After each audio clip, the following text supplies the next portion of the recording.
Bonjour, alors aujourd'hui on va parler des disques de Gershgorin. Alors les disques de Gershgorin vont nous permettre de localiser les valeurs propres d'une matrice complexe, les localiser dans le plan complexe.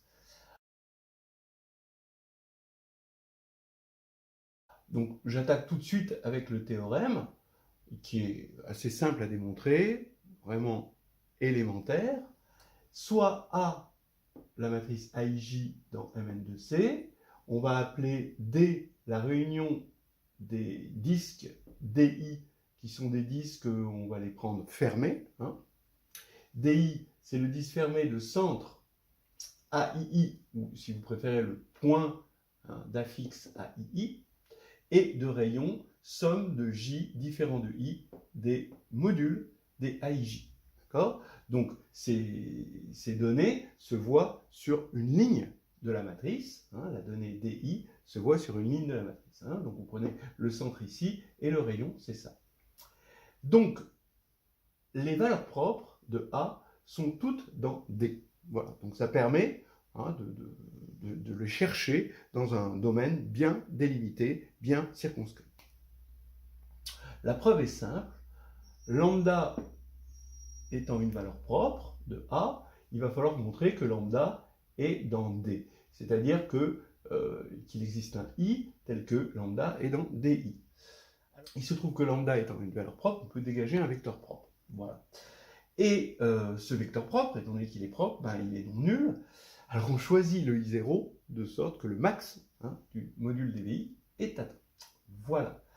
Maintenant, j'écris AV égale lambda V, et je vais regarder cette égalité juste sur la ligne I0.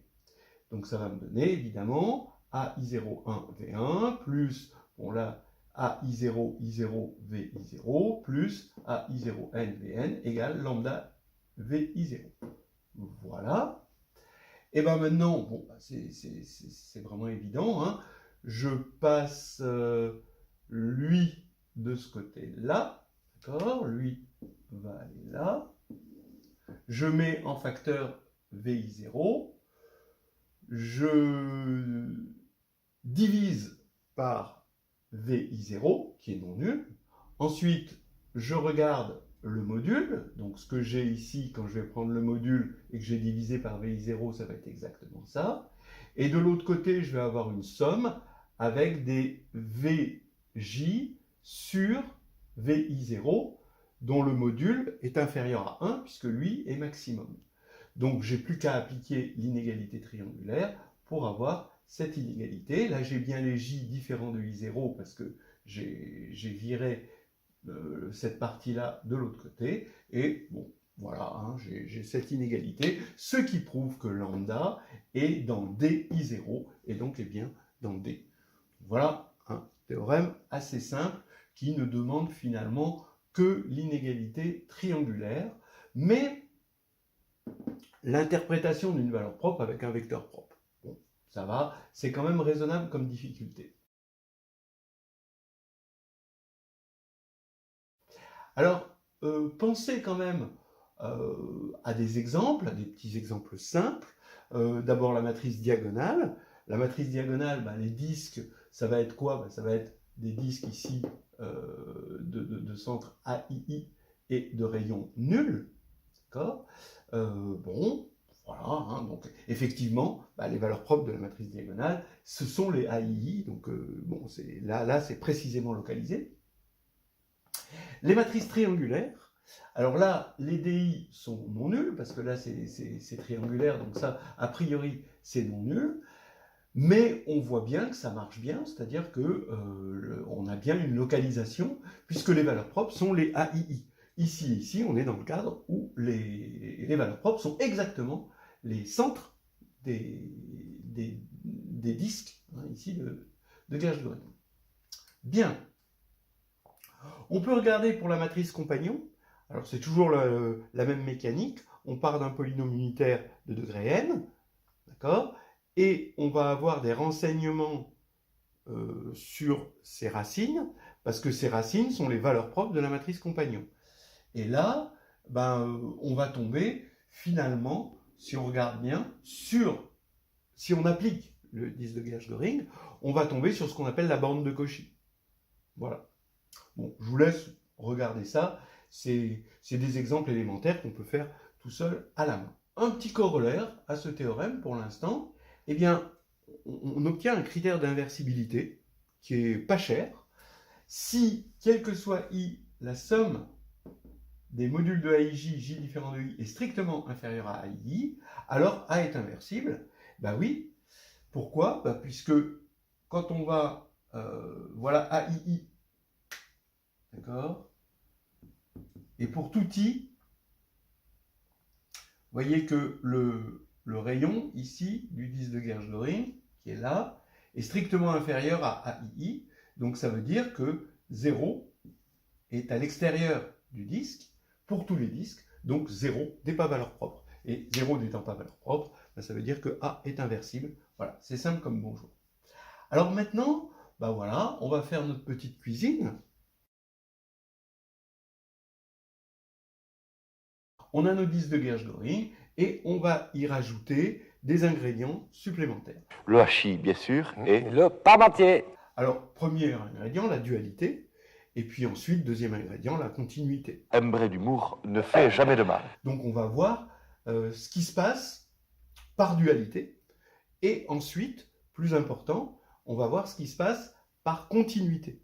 Hein. Et ça va nous apporter un renforcement des théorèmes. Et de nouveaux critères, hein, évidemment. Alors, extension par dualité, c'est très facile. On va regarder des étoiles, c'est-à-dire on remplace finalement, là la dualité directement dans la matrice, c'est juste de remplacer les lignes par des colonnes, ce qui correspond quand même à quelque chose de profond, parce que derrière c'est la dualité, la transposée d'un endomorphisme, c'est quelque chose d'assez profond. Mais bon, là c'est finalement tout bête, on remplace les lignes par les colonnes. Je vais appeler DJ étoile le disque fermé, hein, c'est toujours fermé, hein, voilà, hein, à cause de ça, de centre, le point d'affixe AJJ, et de rayon, somme cette fois-ci de I différent de J, de module de AIJ. Donc maintenant, on regarde colonne par colonne, hein, quelque chose qu'on voit colonne par colonne, et je vais appeler D étoile la réunion de ces disques fermés. Eh bien, le spectre de A, il se trouve qu'il est égal au spectre de A transposé, ça c'est bien connu, mais le spectre de A transposé, ces disques de Gersh-Göring, c'est exactement ce disque-là. Donc ça veut dire que spectre de A est inclus dans D étoile. Donc comme il était inclus dans D, ça veut dire qu'on a précisé un peu, hein, on a localisé encore mieux les valeurs propres, puisque le spectre de A est inclus dans D inter D étoile. Donc voilà, c'est une première approche, elle est élémentaire. Maintenant, on va passer à un niveau au-dessus en mettant de la continuité dans la machine. Alors, ça y est, on va attaquer donc la version topologique des disques de Gersh-Göring. Alors, d'abord, on va attaquer avec le bon outil, hein, et c'est quelque chose qu'on a prouvé précédemment, en quelque sorte, ça se pense comme ça, le spectre dépend continuellement de la matrice, c'est des matrices dans C, hein, et en fait, on en a eu une version séquentielle, c'est-à-dire que si on a une suite AK qui tend vers A, alors en fixant un ordre sur les valeurs propres de A, donc lambda 1 jusqu'à lambda n, on peut, pour tout cas, fixer un ordre sur les valeurs propres de AK, de sorte à ce que la suite des valeurs propres de AK tende vers la suite des valeurs propres de A. Voilà l'interprétation qu'on a faite de la continuité, et c'est ce qu'on a prouvé à moindre frais. Hein, parce que si on voulait un peu plus, là, ça aurait été un petit peu plus compliqué, il aurait fallu de la topologie quotient. Alors, bien sûr, une précision très importante pour ceux qui n'auraient pas de hachoir électrique, bien manipuler, bien sûr, le hachoir à main. Alors, partons à l'attaque de Gersh-Göring topologique à l'aide de cet outil-là. Qui se manipule comme ceci, n'est-ce pas? D'abord, qu'est-ce que c'est que Gersh-Göring topologique? Ça part d'un constat. Voilà, on est en dimension 6, donc vous avez 6 disques de Gersh-Göring, on est dans le plan. Voilà un disque de Gersh-Göring qui est tout seul, un disque ici qui est à l'intérieur d'un autre disque, et ici j'ai mis 3 disques qui s'intersectent. Bon. Alors qu'est-ce qu'on se dit? Voilà une matrice A, voilà ces disques de Gersh-Göring, il y a exactement, bon, la matrice est 6, 6, d'accord? Il y a exactement 6 valeurs propres avec multiplicité pour A, et exactement 6 disques de Gersh-Göring, donc si la vie est bien partagée, il y a une valeur propre par 10 de Gersh-Göring, donc on va trouver une valeur propre là-dedans, une valeur propre là-dedans, une là-dedans, une là-dedans, une là-dedans, une là-dedans. Bon, ça marche pour les matrices diagonales et les matrices triangulaires, ça on l'a vu. Mais maintenant, est-ce que ça marche en général? Eh bien, il se trouve que non. On va prendre ce petit exemple en 2, 2. Vous prenez 0, 1, 6, 1. Je vous laisse vous convaincre que les valeurs propres, c'est lambda égale moins 2, 3. Et les disques de Gersh-Göring, vous avez un disque de centre, point d'affixe 0 et de rayon 6, un point d'affixe 1 et de rayon 1. Donc voilà le grand disque de centre 0 et de rayon 6. Voilà son centre ici. Et l'autre qui est de centre 1 ici et de rayon 1. Eh bien, pas de chance, d'accord? Vous allez avoir vos valeurs propres que j'ai mises en rouge ici et ici. Eh bien, les deux sont dans celui-ci, mais ne sont pas dans celui-là, d'accord? Donc, il n'y a pas une valeur propre dans chaque disque. Voilà, c'est comme ça, il faut en faire le deuil.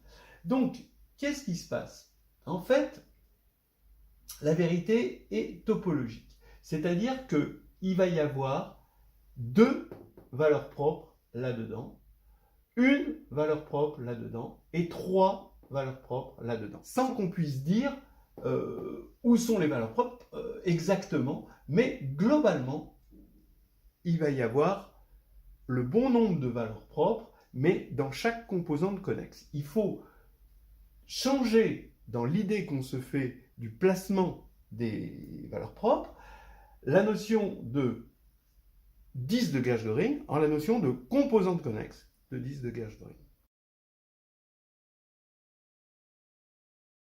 Soit A, une matrice de Mn de C, D, la réunion pour J égale 1 à K de Cj, donc ça c'est la réunion disjointe, hein, la décomposition en composantes connexes de D, donc ici vous voyez que vous avez 3 composantes connexes, hein, K égale 3.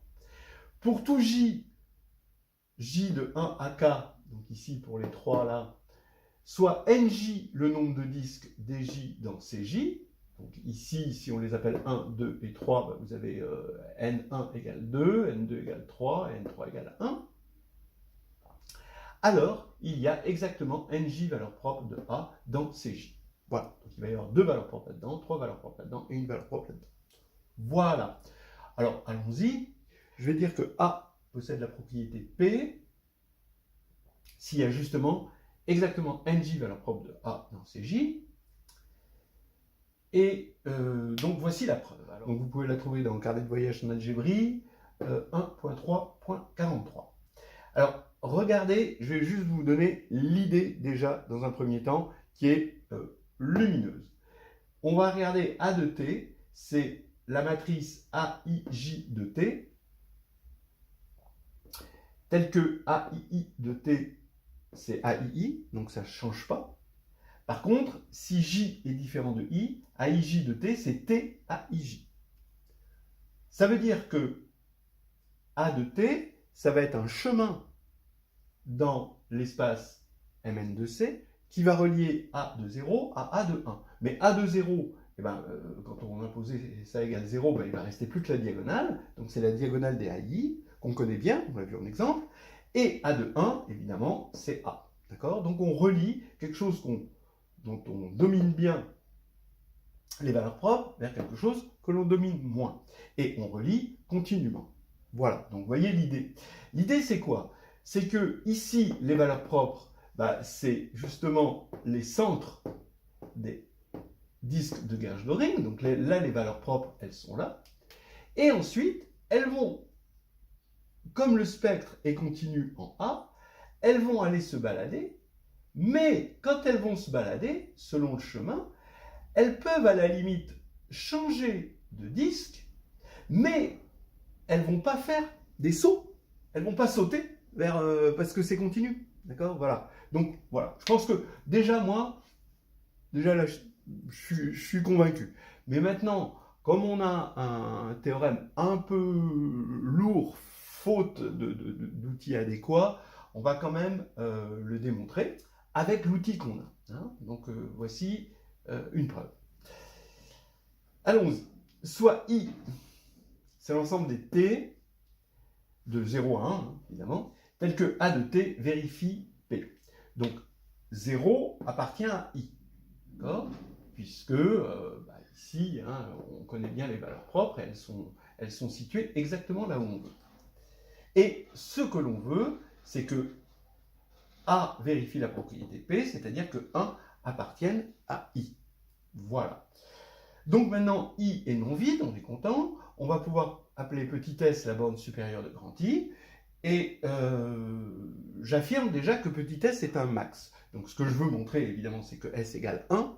Mais au moins, dans un premier temps, j'affirme que s est un max. Pourquoi? Parce que si c'était un sup, alors il existerait une suite tk de I qui tend vers S, bien sûr. C'est la définition du sup, hein, séquentielle. Et donc, on aurait forcément A de tk qui tendrait vers A de S, parce que les coordonnées sont continues en T. Du coup, on aurait dans A de tk, puisque tk est dans I, on aurait nj valeurs propres de A de tk dans cj, pour tout j. Or, cj est fermé, donc ça veut dire qu'on a au moins pour l'instant, nj valeurs propres de A de S dans Cj. Alors je vous rappelle que une composante connexe, dans D, ici, chaque composante connexe est à la fois ouverte et fermée. Ça, c'est vendu avec la connexité. Donc là, on vient de se servir du fait que Cj était fermé, et maintenant, comme il y a au moins nj valeurs propres dans Cj pour tout j, et que la somme des nj, c'est égal à n, c'est-à-dire le nombre total de valeurs propres, et bien vous comprenez qu'il y a exactement nj valeurs propres dans Cj pour tout j.